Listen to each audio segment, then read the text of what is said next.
is recorded in a timely manner. The sex offenders register will ensure that data is updated periodically and is retrievable in case a previously convicted sex offender re-offends. The general public will not have access to this data on this SOR register. Furthermore, under the Anti-Rape Sex Offenders Register Rules 2023, prosecution departments will collaborate closely with police and prison departments using the framework of notifications to track the whereabouts of convicted offenders after release from prison, while maintaining at the same time higher standards of privacy and data protection.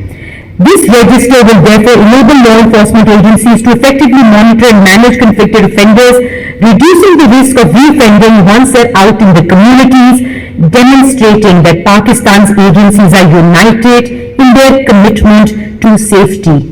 And more than just a database, as has been said, this is a pledge to creating safer communities for our women and children.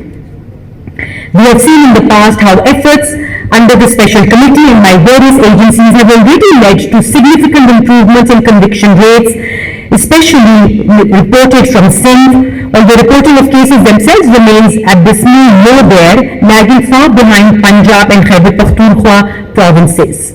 As chairperson of the special committee, I assure you that we will continue to develop and improve policies to better implement the Act. And just as importantly, we keep collecting and analyzing data from across all districts of the country to maintain oversight and ensure implementation of the Act. In the coming months and years, our focus will remain on ensuring that survivors of sexual violence receive immediate, specialized, and high-quality care. We are committed to protecting our women and children from re-victimization and stigmatization as they navigate the legal system. I once again at the end want to congratulate all stakeholders involved, particularly the Ministry of Law and Justice, NAGRA, National Police Bureau, and in particular the former DG NPD Dr. Ehsan Sadiq for providing support to the legal framework for the SOR, members of the subcommittee on SOR, to name a few who've been extremely helpful: J.R. Sultan, Section Officer, MOLJ, Usama Malik, Directorate of Legal Education, Zainab Mustafa and Umar Manyar, Consultants, Community Protection, and Nida Ali, Executive Director, AGHS. Lastly, I'd also like to thank the UK Pakistan Serious Crime and Law Enforcement Program, which has supported the special committee by providing us technical support since 2023 and have helped us organize today's launch also. The launch, ladies and gentlemen, of the National Sex Offender Register marks a bold step forward. While these legal frameworks are a step in the right direction, combating sexual violence requires collective action across society. Raising awareness and educating communities about sexual violence, its impacts and available resources is essential in reducing stigma and empowering survivors to seek justice. So let's come together to encourage a culture where survivors feel safe reporting incidents without fear of blame or retaliation, and then only can we help drive meaningful change. So when we leave this room today, please let's pledge safer communities through stronger and better laws, stricter enforcement, and a strong commitment to protecting every woman and child in Pakistan from sexual violence and abuse. I have to admit, when I first read this provision in 2021, I was a little skeptical about what purpose a sex offenders register could serve in Pakistan.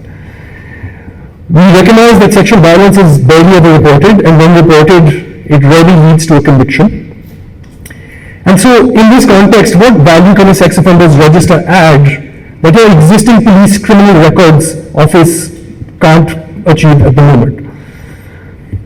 However, there are also concerns about how district level agencies would be able to work with federal level agencies. And this is becoming particularly a broader concern after the 18th Amendment and the devolution of the criminal justice system to the provinces.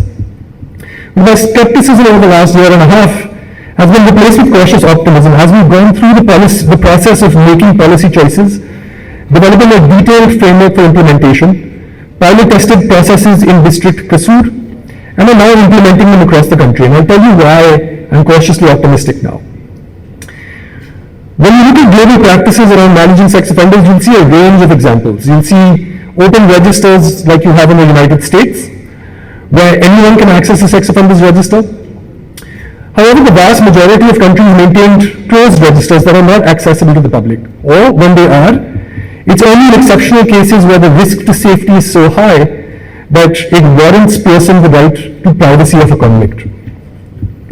You'll see systems such as the UK's Violent and Sex Offenders Register that has evolved over 30 years and uses a multi-agency approach through police, prisons, probation, parole services, working collaboratively with health services, housing, put in place comprehensive and rather intrusive risk assessment and management plans around each sex offender.